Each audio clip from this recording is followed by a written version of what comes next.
Hello, nerds. Nerds for humanity. It has been a long time. I guess it's not been a long time. It's been about a week since we last talked.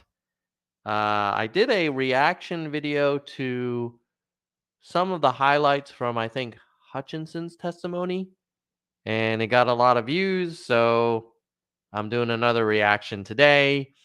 This is to a kind of composite timeline that's on CNN right now of the minute by minute account of the Jan 6 insurrection or riot or invasion of the Capitol, whatever you want to call it.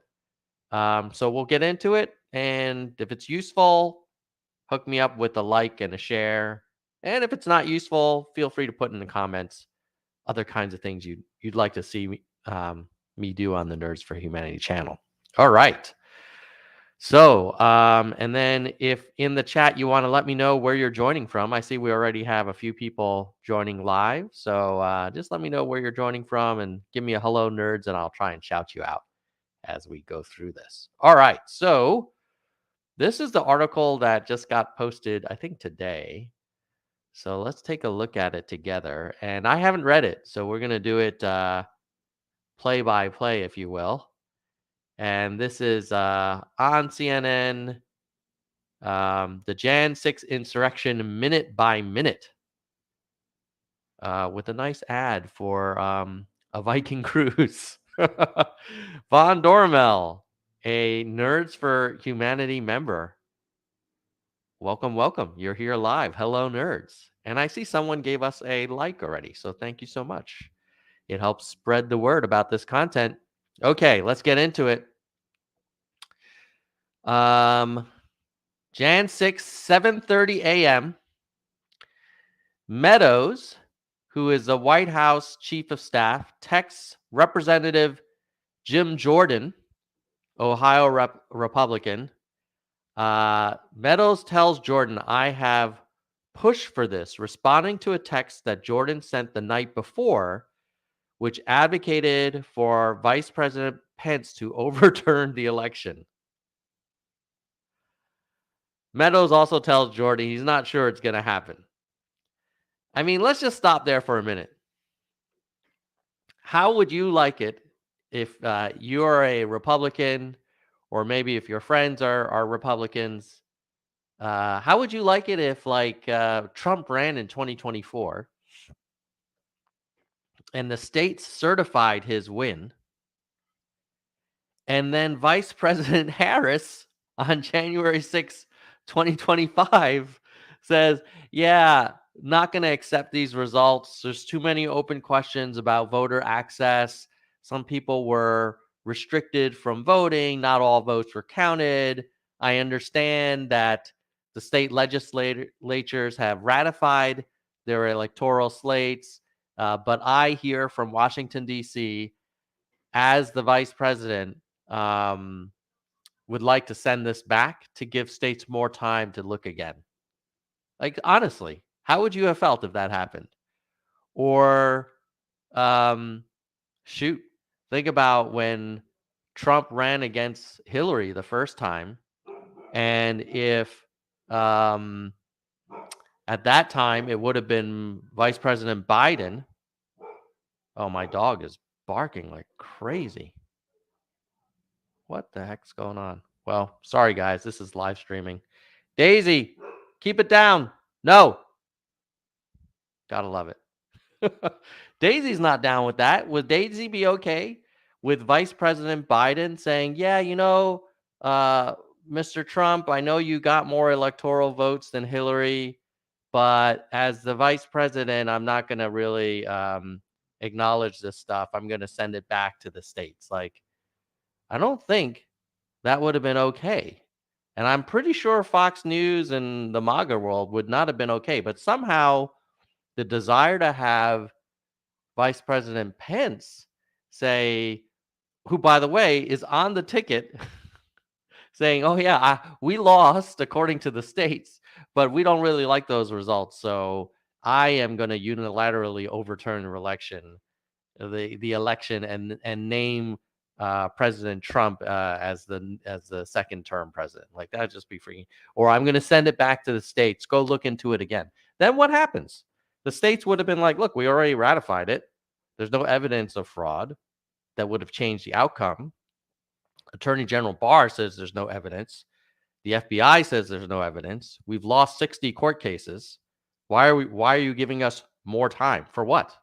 So we can find these votes that you want? Where's Rudy's evidence? Anyway, let's give a little shout out to Jareen Elkins from Oklahoma. I wonder if it's Jurin or Jareen. Well, welcome, Jareen Elkins from Oklahoma. Okay, now. Oh my God, saw a lot of reaction already, and I haven't even gotten to the first minute. All right, 9:24. Trump talks on the phone with Jim Jordan for 10 minutes, according to the White House logs. I wonder what they were talking about. 9:52. Trump talks to Stephen Miller for 26 minutes. Before 10 a.m., White House Deputy Chief of Staff Tony Ornato informs Trump that authorities at the Ellipse, where Trump was going to hold a rally, encountered attendees with weapons, including pistols, rifles, bear spray, and spears. Oh, by the way, one of the quick MAGA talking points is that no one was found in the Jan 6 riots with weapons. That they're like, oh, isn't that interesting that there was not a single person arrested having weapons? And well, you know what? There's actually some fact checking that we can do on that, even though I know a lot of the MAGA commentary is like, oh, there was none. And so let's see if I can find. Oh yeah, here it is. Hold on. I know we're going to take a little detour here. I'm going to go to Newsweek for a second. Let's go back and share a different screen. Because I think we should squash this. I mean, it's ironic. The MAGA people talk about fake news and they spread stuff all the time, which is like, let's see, a common tweet. God, an insurrection with no guns. Yeah, okay, from Gunther Eagleman, right? Tucker Carlson, an insurrection with people with with guns trying to overthrow a government. Not a single person was found to be carrying a firearm, not one, from at ACYN. Julie Kelly, Democrats are literally trying to convince Americans that militiamen conspired, but there was no guns, right? So let's look at the facts. On June 10th, Tucker Carlson, who's one of the kind of brain trusts of the MAGA world, claimed that there was an attempt to be clear on terms. He said there were no firearms among protesters. So this is why if you're on Twitter or you have MAGA friends, they might say like, oh, there was not a single firearm, because they heard it from Tucker, or Tucker passed it on to his followers and so forth. So in April of this year, Lonnie Kaufman of Falkville, Alabama, was sentenced to 4 years in prison for bringing, oh, look at this. What did he bring? Loaded guns. Not only guns, ammunition, and a Molotov cocktail ingredients to Washington. The weapons were found in his truck, parked less than a half mile from the Capitol building, which he left to attend the rally. He also carried a loaded handgun and loaded revolver. In March, Guy Reffitt from Texas was convicted for being unlawfully present on Capitol grounds while possessing a firearm and transporting firearms during civil disorder. Christopher Alberts, Maryland, was found carrying a Taurus G to C semi-automatic handgun on Capitol grounds on January 6th. Off-duty DEA agent Mark Ibrahim, 32, firearm to the Capitol and its grounds. 12 individuals allegedly tied to events of January 6th were arrested, charged with firearm offenses. Let's see. Further comments, blah, blah, blah. So there's clear evidence showing that firearms were indeed brought into the January 6th march. The underlying claim itself is somewhat of a red herring because it implies that possession of firearms is somewhat a condition of an insurrection. The other thing I would note is that if you watch the videos of the insurrection, those Capitol Hill security officers were massively outnumbered. So the idea that, like, they're going to arrest all of these, all of the mob while they're being overrun is pretty kind of hard to imagine. It's like, okay, I'm being overrun, like 1 to 100 people.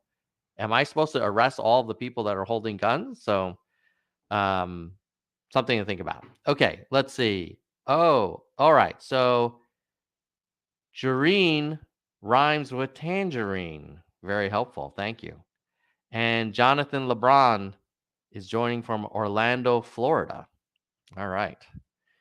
Let's see here. Let's go back to our timeline because I kind of got distracted because I remember so many. You ever encounter those MAGA people who are so smug? They're like, "Oh, not a single person was arrested with a gun," and then I share a link of all of the arrests that were made of people with guns, and then they say, "Oh, what about Hillary's emails?" It's like, okay, so you don't want to talk about that anymore. All right, let's go to the minute by minute. Around 10:15, so now we know that Trump is aware that his own security at the ellipse is saying that there are attendees there with pistols, rifles, bear spray, and spears. Okay. Now, if someone tells you, hey, there's a crowd of pissed off people with pistols, rifles, bear spray, and spears,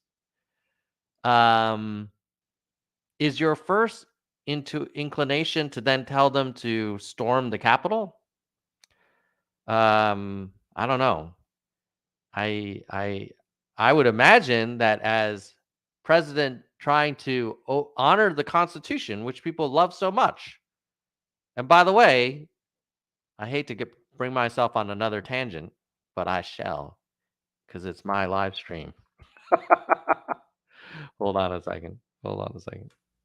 Let me see if I can show you a little reminder for the first sentence of the Constitution, which you could argue is crucial. It's like the first,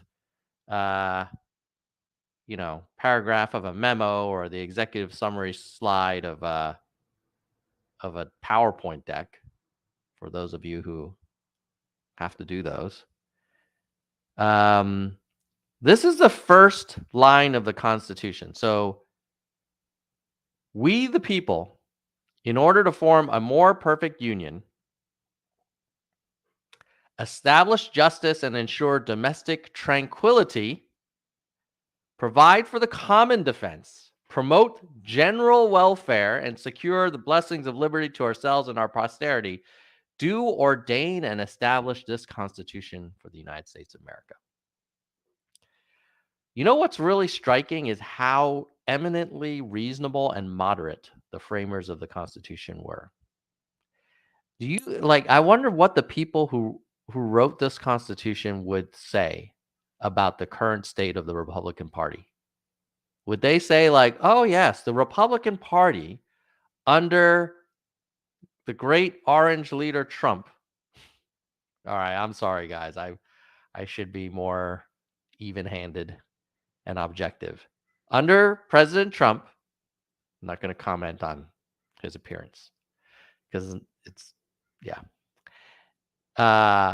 Would the framers of the Constitution believe that the Republican Party, under the leadership of Donald J. Trump, is trying to form a more perfect union, establish justice, ensure domestic tranquility, provide for a common defense, promote general welfare, and secure the blessings of liberty to ourselves and our posterity? I don't know, man. I think the framers of the Constitution would probably give the Trump MAGA people maybe like a D. I mean, for one thing, trying to overturn a presidential election is like kind of a no-go from a constitutional point of view. Like, you're not really supposed to pick yourself as the winner when you lose, and all of the states give their results and submit them for ratification. You're not supposed to say, oh, yeah, I know we got fewer points on the scoreboard, but we won the Super Bowl anyway. Like, sorry, that's life in the big city. All right. So let's get back to the play-by-play. And by the way, if you're joining us now late after we already started, please hook a brother up and like and share. All right. Around 10:15, Hutchinson and Ornato informed Meadows about the armed members of the crowd forming at the ellipse. Hutchinson told lawmakers that Meadows had little reaction when she told him about reports about weapons in the crowd. Why would Meadows, apparently he was like, oh, yeah, people with weapons in the crowd that we're going to tell to march on the Capitol. No problem. So that's that. 10:47, Trump lawyer Rudy Giuliani. What a shame, that man.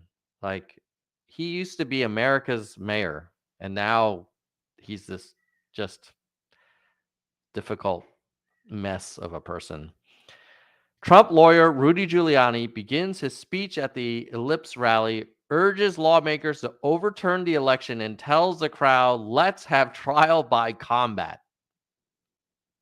Who yells that? That's almost like yelling fire in a crowded theater.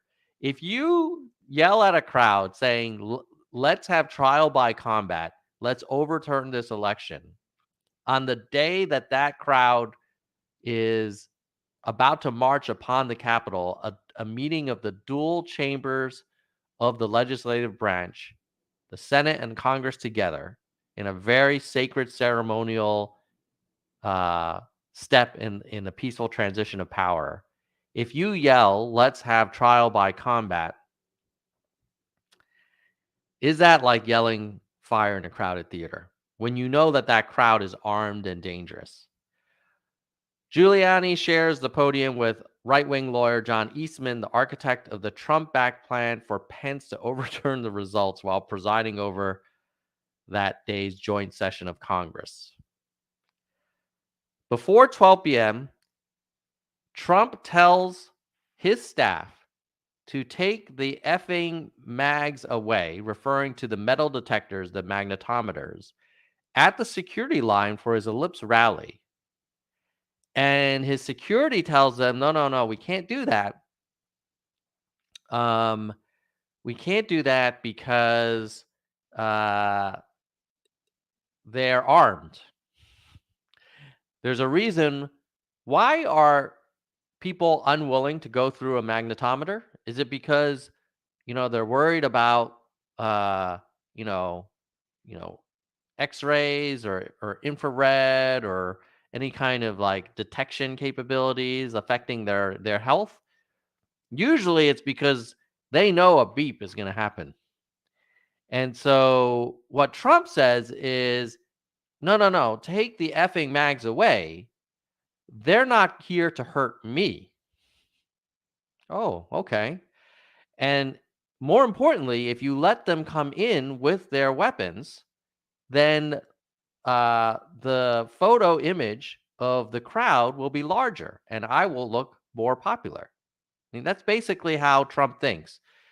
His photo op is more important to him than the the fact that there's a lot of armed people that don't want to go through magnetometers that he's about to send to the Capitol.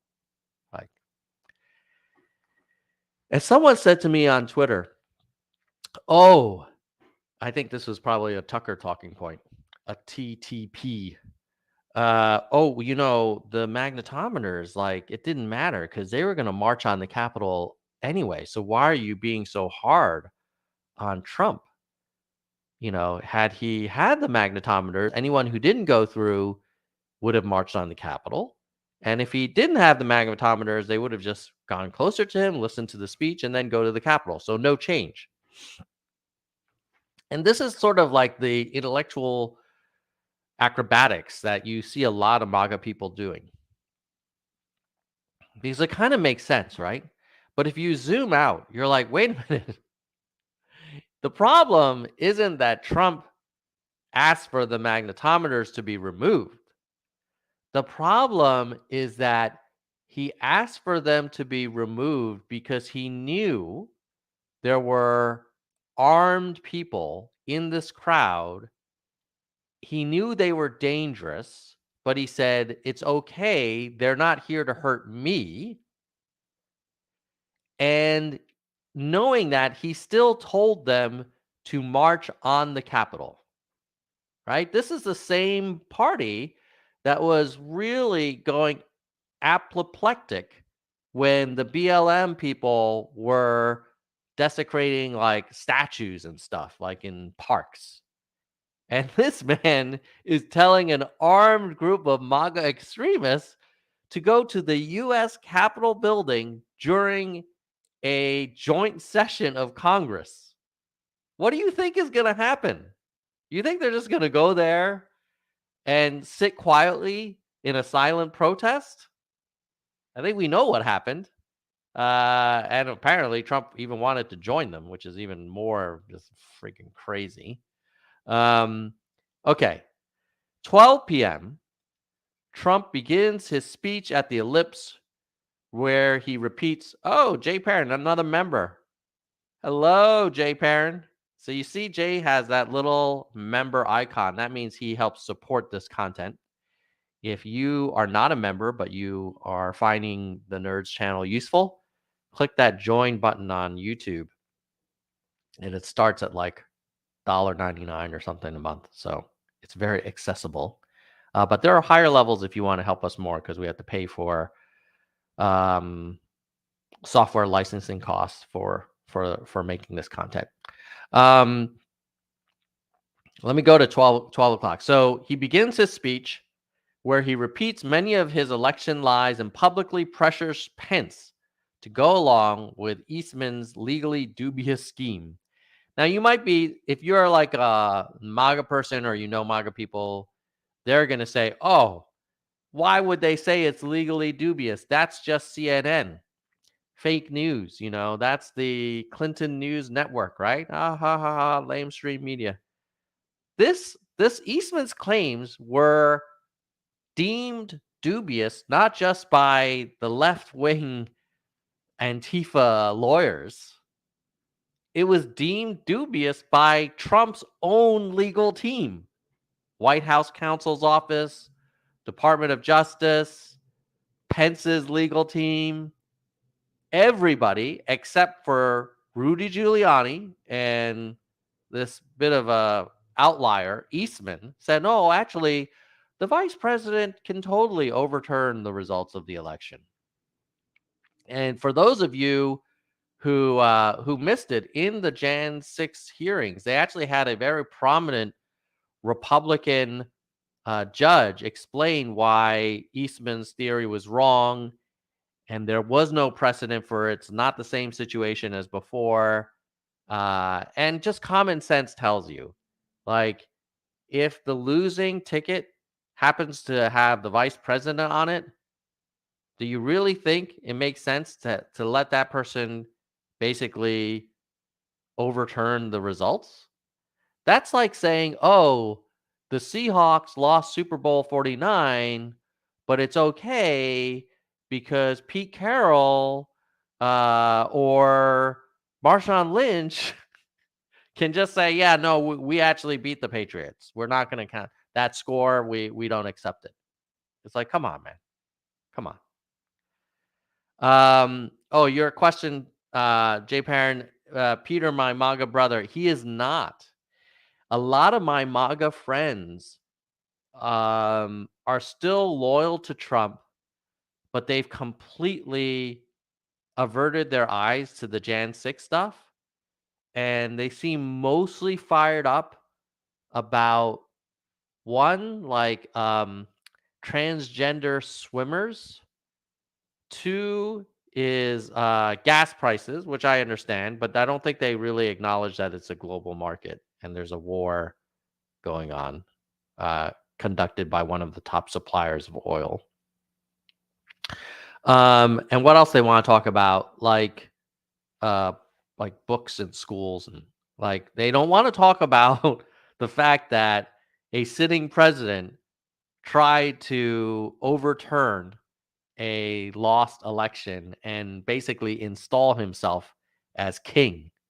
Uh, just incredible. I mean, I celebrated July 4th as not only independence from England and King George, but independence from what would have been King Donald, who basically said, "Yeah, I don't accept any of these results. I'm going to make up these stories. I'm going to lose 60 cases in court. I'm going to have no evidence." Or to quote Rudy Giuliani, "We have lots of theories. We just don't have any evidence." Um, anyway, so yeah, unfortunately, I can try to get Peter back on, John, but I don't know if he'll be interested in coming because he's quite sort of frozen in time, let's say, in his political beliefs.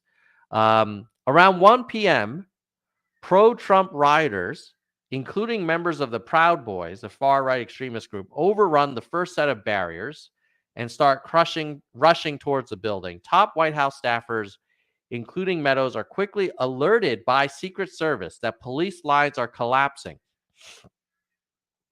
One thing I would call out here is how interesting it is that remember on Jan 7 and 8, the MAGA talking point was that, oh, this is all done by Antifa and BLM. They were dressed up as Trump supporters. Not a single shred of evidence of that. And I think even the MAGA people have given up that story. Then it changed to, you know what? This was a loving crowd that was just trying to go, and they were like tourists. They were trying to take pictures next to the statues. And I think now that the videos have come out, we know that was BS. So now they've resorted to, oh, but gas prices are too high. And so it's basically like complete misdirection. All right. Let's see. Oh my God, who said this? Ethan Jory. I can't wait for the Trump Biden rematch. God, no, please, please. The only thing worse than Biden running again is Trump running again. And the only thing worse than Trump running again is Trump running against Biden again. Uh, God help us. That would just be so painful. But I agree with you that if you look at the Republican Party and Trump's sort of iron grip on all of his followers, like they are, I don't know. I know they like to accuse other people of being sheep, but they're following their dear leader pretty closely. And if he runs for reelection, I think they're going to fall into place. And we will see Trump at the top of the ticket. Maybe DeSantis will try and challenge, but I don't know. DeSantis is a pretty smart guy. Why not just let Trump have it run again, and then obviously he's not going to run in 2028. So Trump would lose, and then DeSantis could be the great Republican hope in 2028. But yeah, Ethan, God help me. I hope we. Tom, any chance the Dems keep the Senate? Well, let's see what the betting odds are. I always like to go betting odds, Democratic Senate. So according to, we can look at predicted. U.S. elections, Congress. Uh, so most likely the gamblers feel like it will be a Republican House and Senate. Oh, so yeah. I mean, I will say this: despite how crazy Trump is, I think there's a lot of frustration with the Democrats as well, and just a general desire to shake things up. So, yes, there's a chance the Dems keep the Senate, but it would require some seismic event, and the Jan 6 hearings have not been that. I think people are pretty dug in.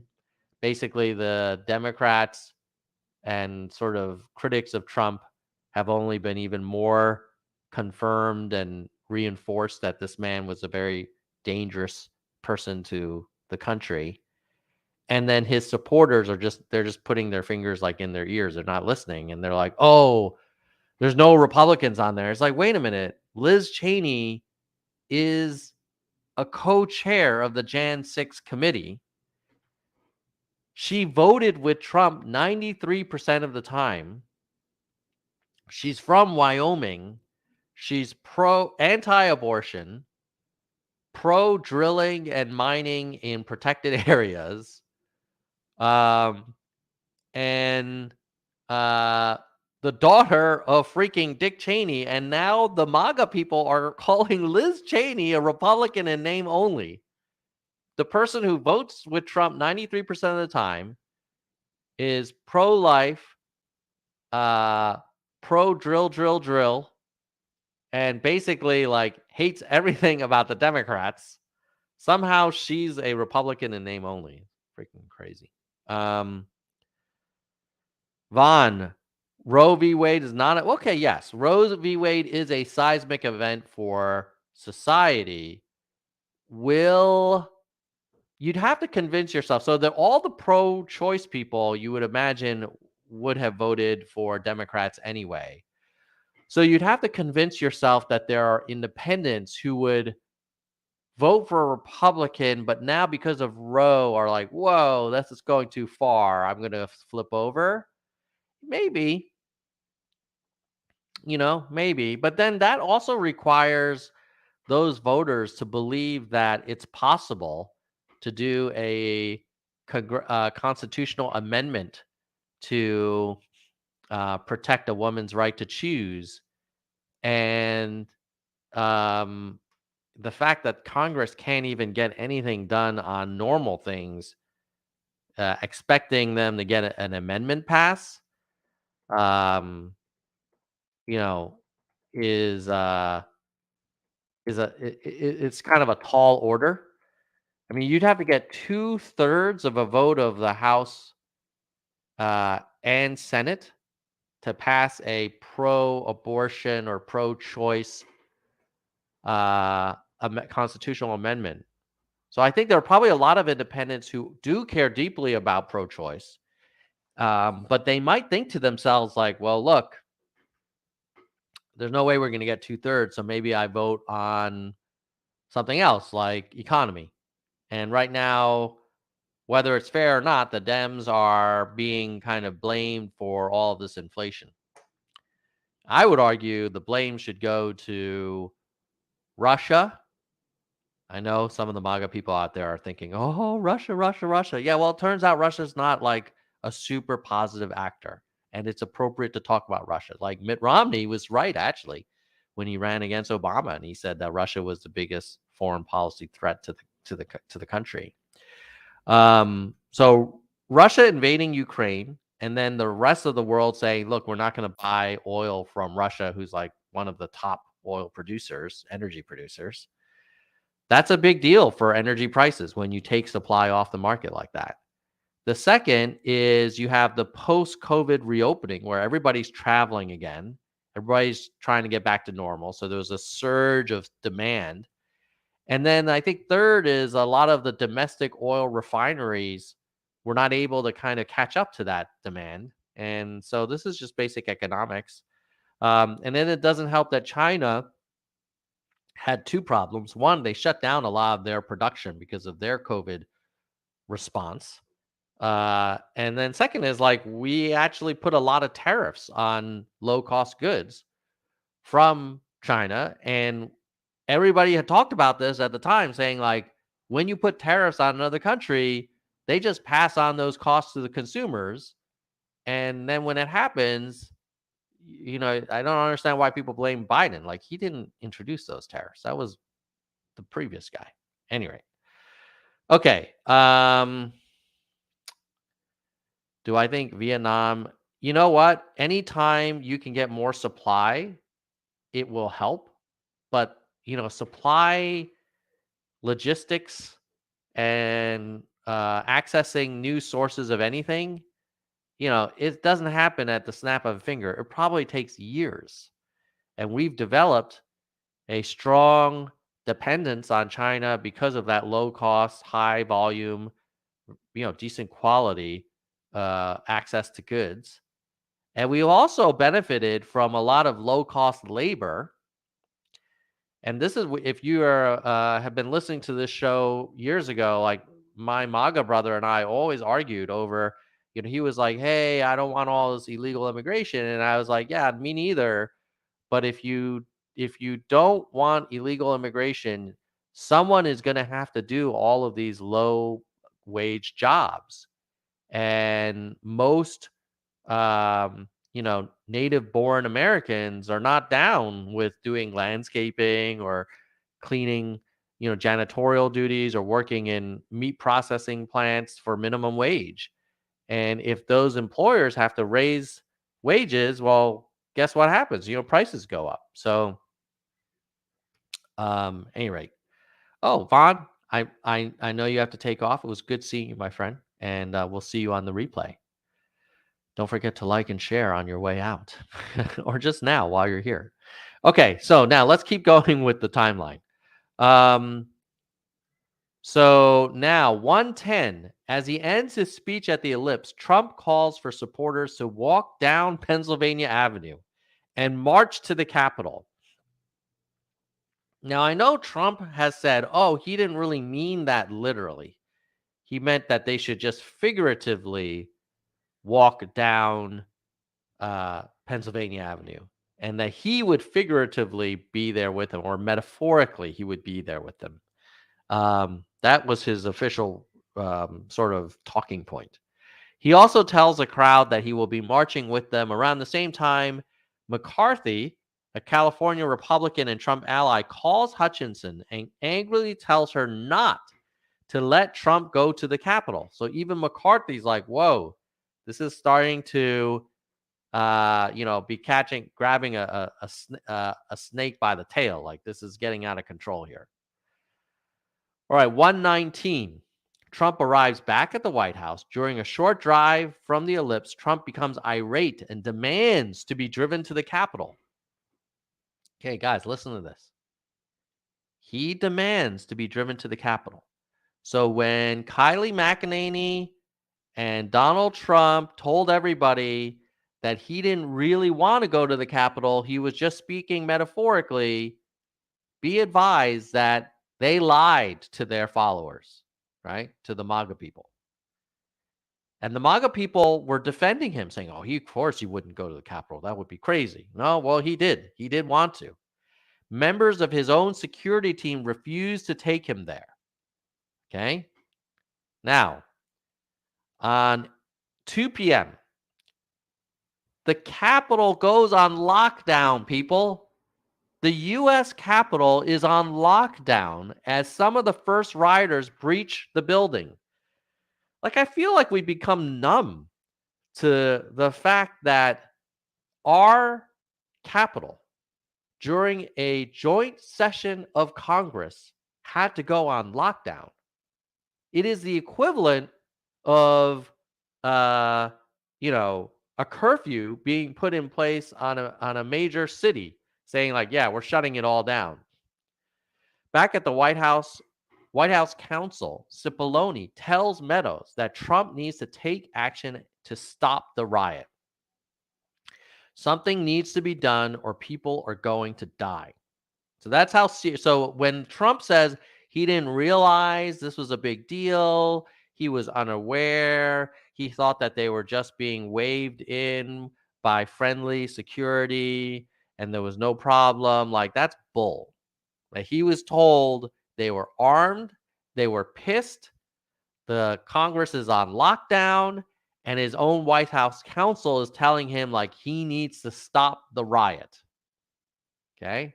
213, the Senate abruptly adjourns amid a debate over a GOP objection to Biden's electoral votes from Arizona. And by the way, if you watch the Jan 6 hearings, there were representatives from all of the kind of states in question, including Arizona, saying all this talk about Ruby Tuesday and suitcases and all this bull was absolutely that. And Attorney General Barr said it best that all of Trump's election fraud, stolen election, stop the steal claims, all the stuff that Rudy Giuliani and Sidney Powell and whatever Jennifer something were promoting, to use Attorney General Barr's words, were bullshit. Bullshit. Okay? This is not like Obama's attorney general. This is Trump's own people. He hires the best people. They say it's bullshit. Okay?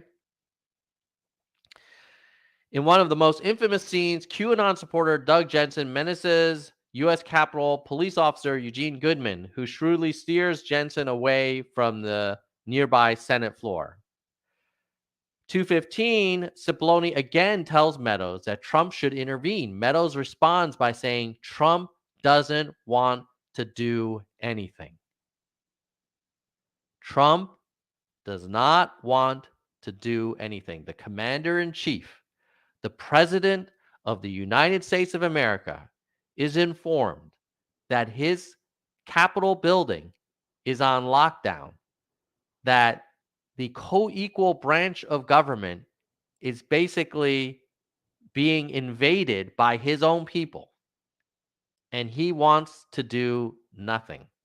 Okay. Trump agrees with the rioters who are calling for Pence to be hanged.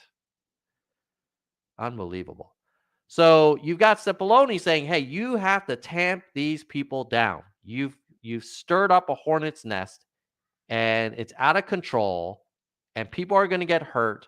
And oh, by the way, like this is a constitutional event that's happening. So what does Trump do at 224? Trump tweets. And in that tweet, he slams Pence for refusing to implement Trump's illegal scheme to overturn the election. Let's just take a moment to acknowledge this. His own White House counsel is telling him, you need to do something about this riot. It is out of control. There are people calling for Pence to be hanged. Ah, yes, Jenna Ellis. Thank you, Engaging Life Moments. Appreciate that. Yeah, not impressed. Not impressed by Jenna Ellis, Sidney Powell, or Rudy Giuliani. And I think Giuliani called Powell and Ellis the dream team. And I don't even think Ellis is a constitutional lawyer. And then Sidney Powell was talking about Dominion, about what was it, Hugo Chavez and Soros and the North Koreans and the Italian satellites. It's like, oh my God, dude, seriously? And in her own defense, subsequently, Sidney Powell said, no reasonable person would have assumed she was being serious. That was her defense about why she should not be responsible for defamation of Dominion. That no reasonable person would have taken her seriously. Well, apparently, a lot of people took her seriously. Anyway, okay. Before we go on, I do want to take one brief moment in the spirit of being pro-democracy to highlight some of the people that make this channel possible. And first of all, those are our channel members. So if you want to hit that join link now, I might be able to give you a shout out in this stream, but certainly for the next ones and ongoing. So let's give a thank you to our biggest supporter, Soldier One, Senior Vice President, has supported our channel for 27 months. The next level down, super important, our VPs, Kristen Slevin, Bike, and Stephen Jones. So thank you. Thank you all for supporting us. Stephen Jones is a fairly new VP, 6 months. So thank you, Stephen, for being stepping up there. Hardcore level, you've got Gene, David, DK, Jekkalego, Kirsch, Mr. History, Mona, Susan, Vaughn, Yang, Robert, Dean, Statnerd, Galessa, Jay Perrin, AH, Jay Bryan, Dana, Jason, Parth, and Daniel. And that reminds me, StreamYard is also supporting our streaming fees. So thank you to StreamYard. If you are a live streamer, consider StreamYard. Okay, now, verified nerd, our entry-level supporters. In order of who has supported us the longest, we have Lisa, Albert, Brandon, Arez, Your Maman, Sophia, Mike, Doris, Emerald, Ben, Rasta, James, Emma, Hui, Elizabeth, Ira, Shoni. What happened to my scrolling? Jameson, Doctor, William, Karen, Ardent, Zemery, Mai, Brittany, Juana, Warren, Lucky, Kevin, Nell, Toby, Walter. And let me give a shout out to our newest nerds and our longest serving nerds. Newest nerds are Walter, Toby, the Nija player, and Daniel Battelle. And our oldest nerds are Lisa, Jean, Kristen, Albert, and Brandon. Some OGs there. All right. So thank you for all of your guys' support. Now, let's get back to what happened on Jan 6. I agree. It may not disqualify him from being eligible for re-election, but I hope that the independents who didn't vote for him last time are definitely not going to vote for him now. I can't imagine him being more popular in 2024 than he was in 2020, unless Biden really screws the pooch, which is possible, because if inflation really is out of control and the recession goes deeper, it may or may not be Biden's fault, but it'll be on his watch. So we'll have to see. And yes, thank you, Jay Parent, for helping welcome the new nerds. Welcome, nerds. All right, let's see. Let me get back to. Oh yeah, by the way, I can add something. What was it called? I think. Where if someone were to become a member, there'll be an animated thing. But I'm not sure if I can get it going. So give me 1 second. See if I can get it hooked up. Yeah. And that one. I'm going to hook up a thing where if someone super chats or becomes a member during the stream, there'll be a little animated like notification on the stream that everyone can see. So I'll give you a test example. So if someone became a member, I'm going to click this. Did that work? No. All right, hold on a second. What happened? Come on, man.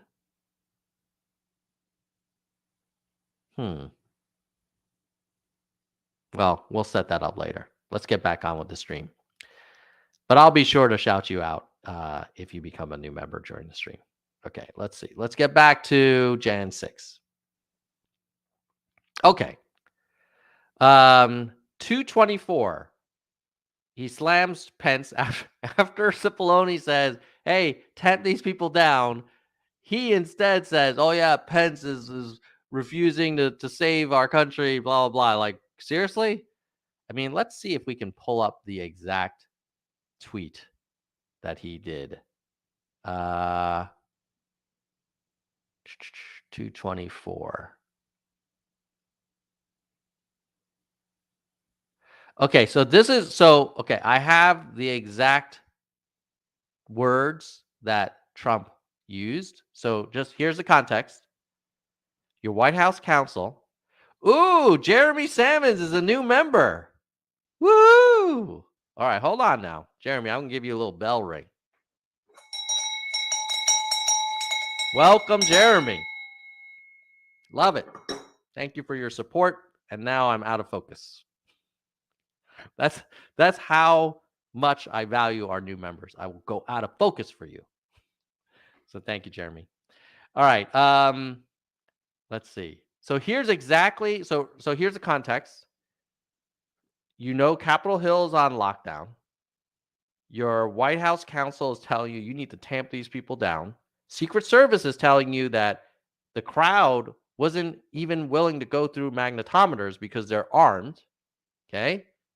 What do you tweet as president of the United States? What do you say? Do you say, please, everybody, do not enter the Capitol building? You can protest outside the Capitol, argue for our case, but please do not hurt anyone. Do not enter any buildings. Maybe you could say that. What did he actually say? Well, luckily, we have facts. Facts are fun. Here's exactly what came from President Trump's official Twitter account when he was still on Twitter. He says, Mike Pence didn't have the courage to do what should have been done to protect our capital C country and our Constitution, giving capital S states a chance to certify a corrected set of facts. I'm surprised he didn't capitalize F in facts. Not the fraudulent or inaccurate ones which they were asked to previously certify. USA demands the truth. Now listen, if you're fired up and pissed off and trying to, and you're convinced because you listen to Fox News or Newsmax or OAN, and you're like, my God, I need to save my country. They're trying to steal this election. And you're like ready to go in and you're pushing against the barriers, right?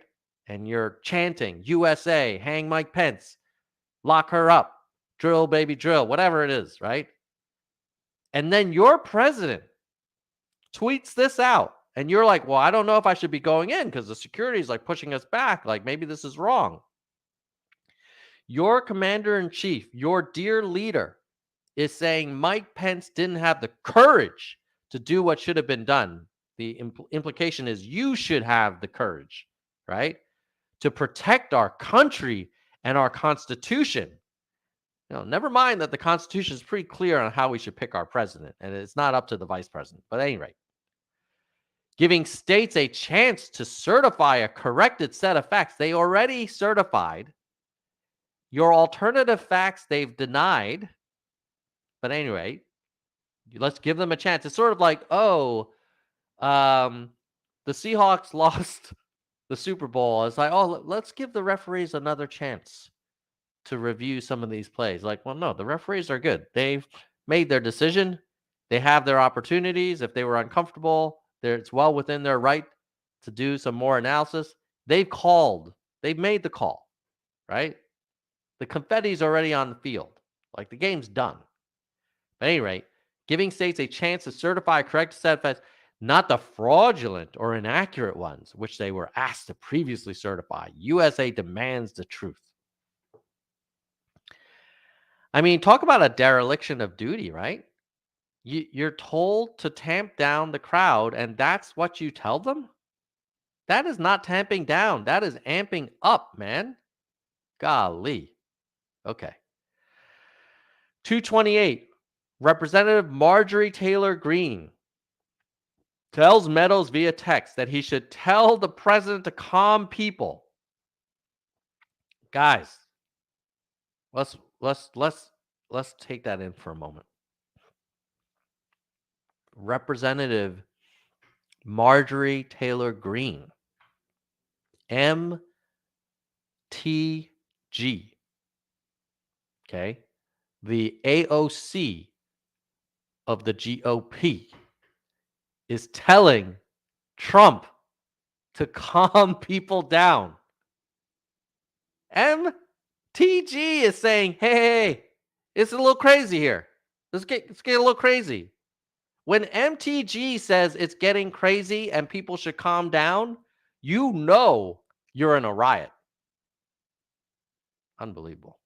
2:30, Capitol Police begin evacuating lawmakers from the House and Senate chambers.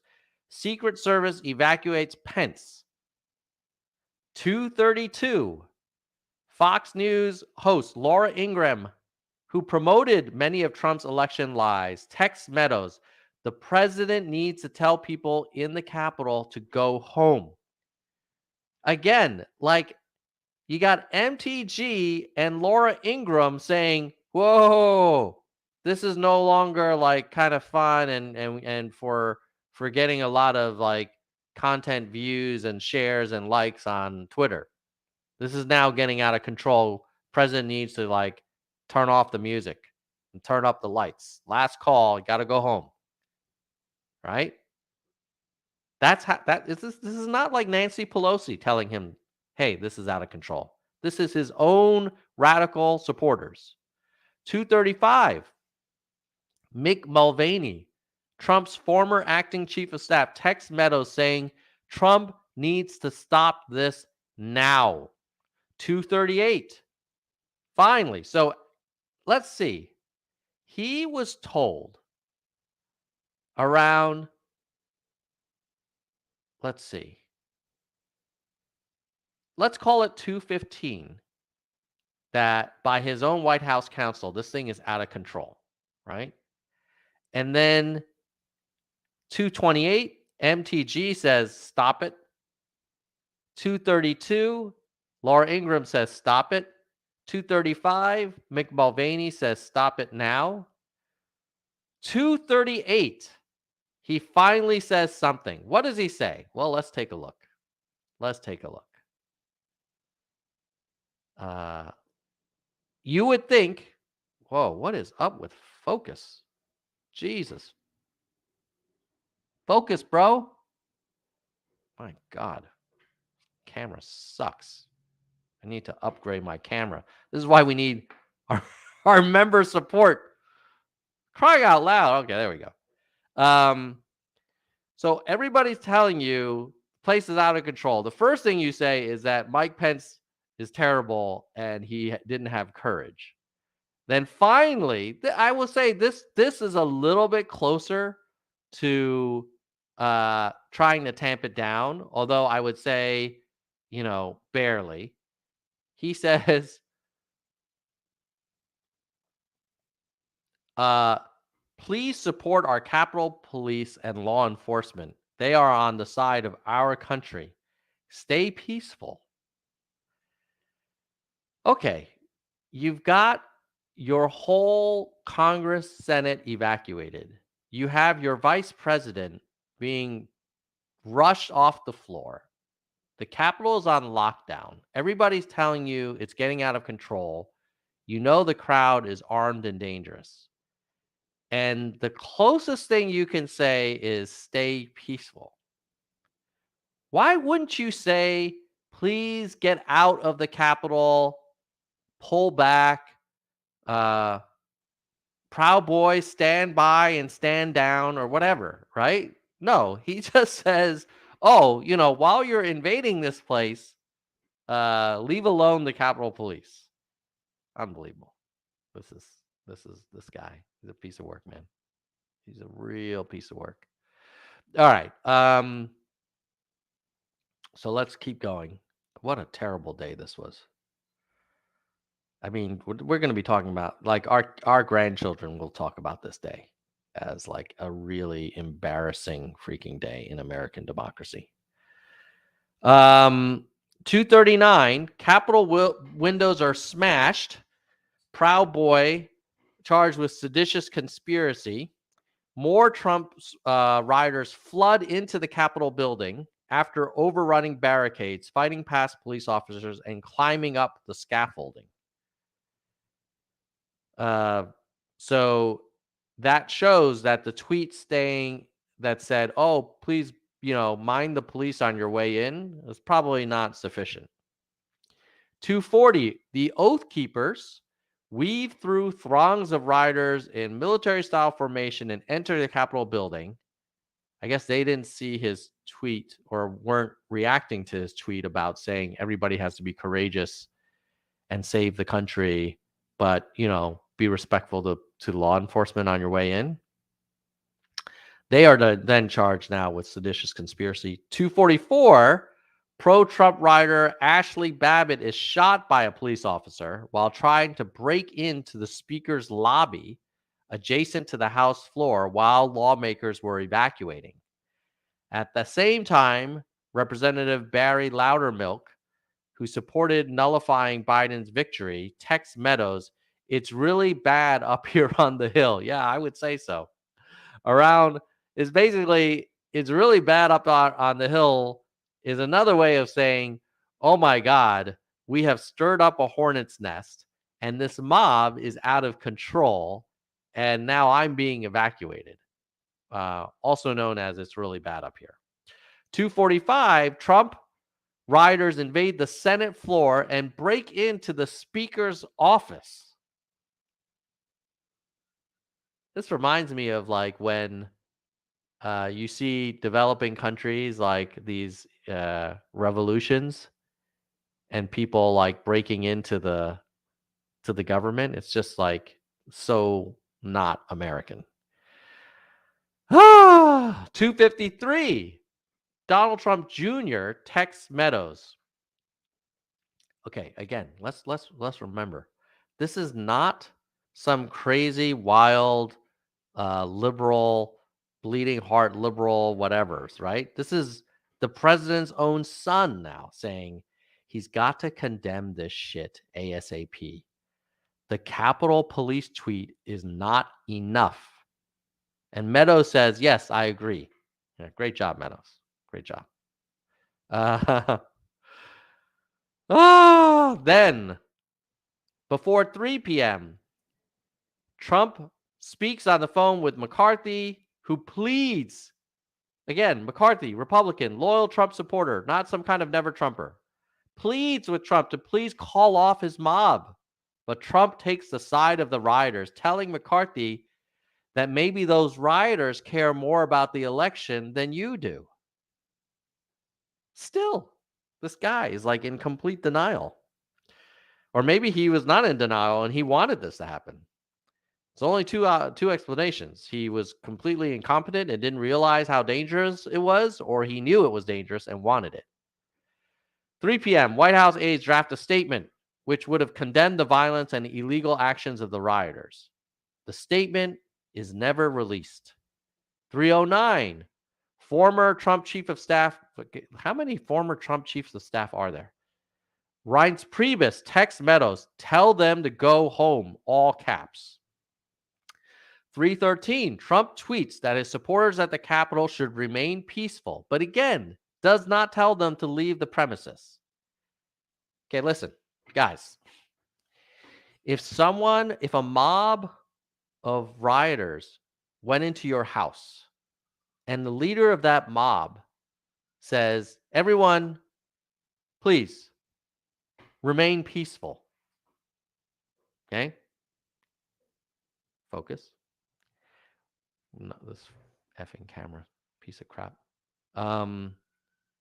Hey, Logitech, if you want to give me a new camera, I would gladly accept it, because this thing is completely like has a mind of its own. Hold on a second. This is like annoying. Let's see if there's like some setting. Oh my God, dude. Live stream gone wrong. Camera. Let's go to the built-in Apple camera. See if that one works better. Boom. Oh, you know what? I'm going to have to go with the Apple camera, even though this Logitech camera is supposed to be a professional, high definition, blah, blah, blah. The focus on it is poo-poo stinky. Okay, so let's get back to this. My example here.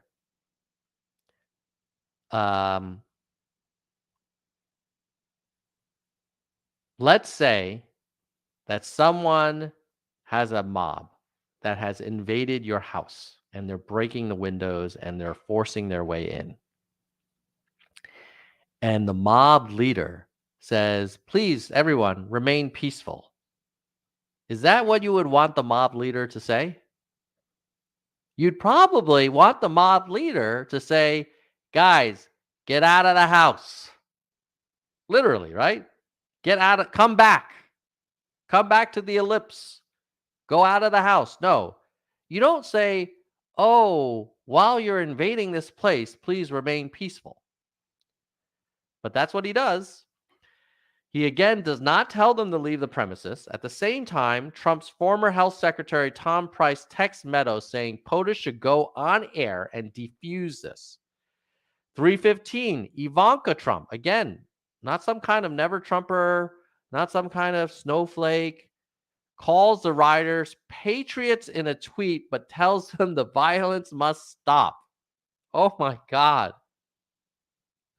Is that the best you can do, Ivanka? To call these rioters patriots and just say the violence must stop? But you don't say that they should leave the Capitol? Jesus Christ. Again, if some bunch of people were invading your house and the mob leader's daughter calls those invaders patriots and tells them that please don't be violent, I think the important thing to tell them is to get the hell out of the house. Right? Unbelievable. All right. 3:31. Fox News host Sean Hannity texts Meadows, can he make a statement? I saw the tweet, ask people to leave the Capitol. Meadows replies, on it, at 3:31. Okay, before we continue, because eventually this day has to end, I do want to give a shout out to some people who are running for office and are now trending on ofthepeople.us. And if you haven't checked out ofthepeople.us, go there now, or go there, open up another tab and have it open and learn about some candidates who are trying to generally challenge incumbents. This is how you do change the more democratic way. You run and you support people who are going to reflect your views and values, and you win or lose at the ballot box, not after 2 months after, and try and claim that you really won when all of the results are already in. So who's trending on Of the People that you should consider supporting? Let's see. This is based on approval voting. And if you want to approval vote anyone on here, you just click on their name, like Rishi Kumar, and you click on this blue approve button, and then it moves them up in the ranking. So you've got Rishi Kumar, Larry Sharp, Jermaine Johnson, John Fetterman, and Al Fox. Those are the top 5 trending candidates based on recent approval voting. And I will tell you that Rishi Kumar is really close to defeating a 20-year congressional incumbent who I think she's turning 80 soon, and has done, a great job, but it's time for change. And that's a Democrat versus Democrat election, because the California system is an open primary. So they just take the top 2 candidates, and Rishi and Anna Eshoo are the top 2. So check out Rishi. I actually was canvassing with him yesterday, doing some door knocking. So I'm very supportive of him, and hope you will consider him too. Of the People is a nonprofit that is supported by a volunteer team. Some of the key members of that team are myself, Ian Schaefer, are some of the 2 key folks, and we have some other folks that have recently joined, like James and Shay. But we also have Patreon supporters who help pay for our Amazon Web Services fees and other software licensing fees to actually build and maintain Of the People, which now gets thousands of voters coming to it every month. So if you know someone that's running for office that isn't on there, they can list themselves anytime for free. Who are some of the Patreon supporters for Of the People? In order of support, we have Eric S., Eric Sanchez, Tohir T, Elizabeth O, Tony P, Rockout, Iggy C, Aaron S, John P, Rob, Timothy J, Jessica G, Trickle Up, Muhan Z, Travis C, Austin B, My Z, and Dylan S. So thank you to the OTP supporters of the people. And yeah, definitely check out check out Rishi. I'm actually trying to get the Forward Party to endorse him, but to be determined. Hopefully they'll consider it because they could get he could actually make it in there, and he would be a breath of fresh air. And just he's an engineer. He comes from the tech industry. He's for term limits, Medicare for all, that kind of thing. So check him out. Okay, 331. We see even Hannity is telling Trump, you got to tamp this down. 405, Trump Jr. again texts Meadows, we need an Oval Office address. He has to lead now. It's gone too far and gotten out of hand. Right now, this is the president's own son. Now, later on, the MAGA people are going to say, oh, it was all Antifa. It was just people, tourists taking pictures of statues. The president's own son, clearly not some kind of never Trumper. His last name is Trump, is saying it's gone too far. It's gotten out of hand. Okay. And then he's saying, and Biden is beating us to the punch and making us look bad, as he should. Okay, hold on. Let's see here. 4:15, Biden delivers a televised address saying it borders on sedition, calling on Trump to tell his supporters to put an end to the siege. 4:17, Trump tweets out a video where he tells rioters, you have to go home now. Finally. So at 4 o'clock, 4:17, he does it. But he still praises them and repeats the lie that fueled the attack itself, that the 2020 election was stolen. So the fact that Biden got his message out before Trump did is so sad. And this is hours after. When could you say Trump really should have said something? Let's see. I would probably go all the way back to maybe MTG or maybe Cipollone. 2:15. So 2:15, Cipollone says you've got to tell people to get these people out of the Capitol. 2:25, he basically adds gas to the fire, saying that Pence didn't do his job. Even 2:28, you got MTG and Laura Ingraham telling him to roll off. So it's at least from 2:30 till 4 o'clock. So an hour and a half of an active invasion of the Capitol. The president does nothing. He's being asked by his daughter. He's being asked by his son. I mean, this guy, we all know that Trump's very capable on Twitter. He practically live tweets things. And this time it took him an hour and a half and begging and pleading from his own people. And probably if Biden didn't put out a message, then Trump might have done anything. Maybe it was Biden beating him to the punch that motivated him. 6 o'clock, he tweets, these are things and events that happen when a sacred landslide election is so unceremoniously and viciously stripped away from great patriots. Unfreaking believable. Unfucking believable. Sorry. He just gets to me, this guy. Around 8 p.m., U.S. Capitol Hill announces the Capitol building is secure. Then he talks to Giuliani for 9 minutes. I wonder what they talked about. Then at 10 o'clock, Senate votes to reject the objection raised by GOP. 10:19, Trump speaks with Steve Bannon. 11, Trump talks to Hannity. 11, House rejects the objection raised by GOP. Unbelievable. And then they basically go into the wee hours of Jan 7th. And finally, 3:42 a.m., Pence certifies the election results. Yeah. Yeah, freaking like what is up? Why is this camera such poopy, stinky? Like maybe I need to change like the settings on autofocus because it clearly sucks.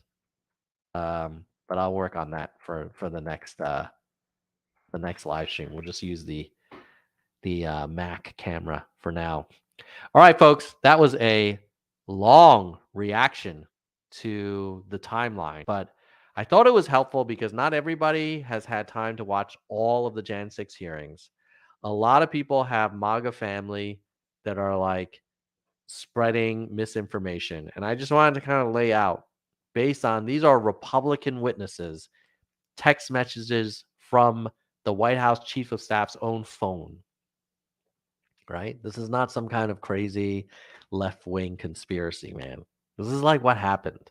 And Republicans need to own it, and they will go down in history as trying to sweep under the rug a moment and day where a mob of supporters of the losing presidential candidate tried to overturn the elections results, right? They tried to suppress the ratified results of each of the 50 states. For the people that love to talk about the Constitution and chant USA and have like the biggest flags on the block, like when it came down to it, you basically urinated on the Constitution. Jan 6 was a desecration of the Constitution. There's no other way to put it. And when people say, "Oh, it was stolen," there was all this evidence. It's like you lost 60 cases. There was no evidence, none. Even the White House attorneys said it. Even Attorney General Barr said it. Even Ivanka said it. There was no election fraud that would have changed the results. Even Republican state leaders said it. It's a damn shame. Oh, Deborah is saying, well, Peter MAGA is a barometer. What's his take? He still thinks the election was stolen. When I ask him if what he thinks of the Jan 6 hearings, he says, I'm not watching it. And so, this is sort of like willful ignorance. And when I ask him, why aren't you watching it? He's like, oh, it's all Democrats. And I'm like, well, Liz Cheney is one of the co-chairs and she's driving a lot of this. And then he says, oh, but she's a rhino.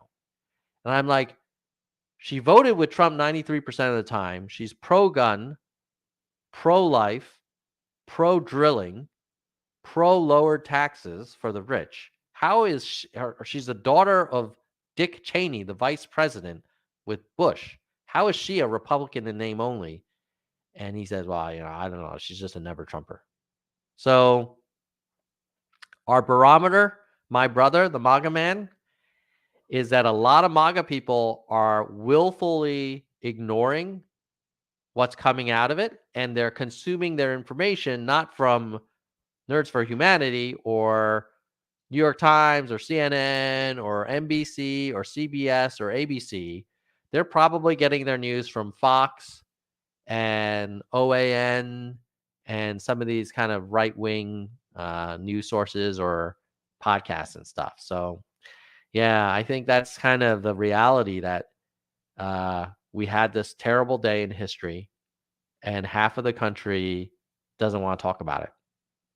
And you know that if after Trump won the first time, if somehow Hillary Clinton supporters invaded the Capitol and physically broke in and caused a lockdown of the Capitol, an evacuation of all the congressmen and senators, and said that they wanted to hang all of the people that were trying to certify the results. In this case, they want to hang Joe Biden.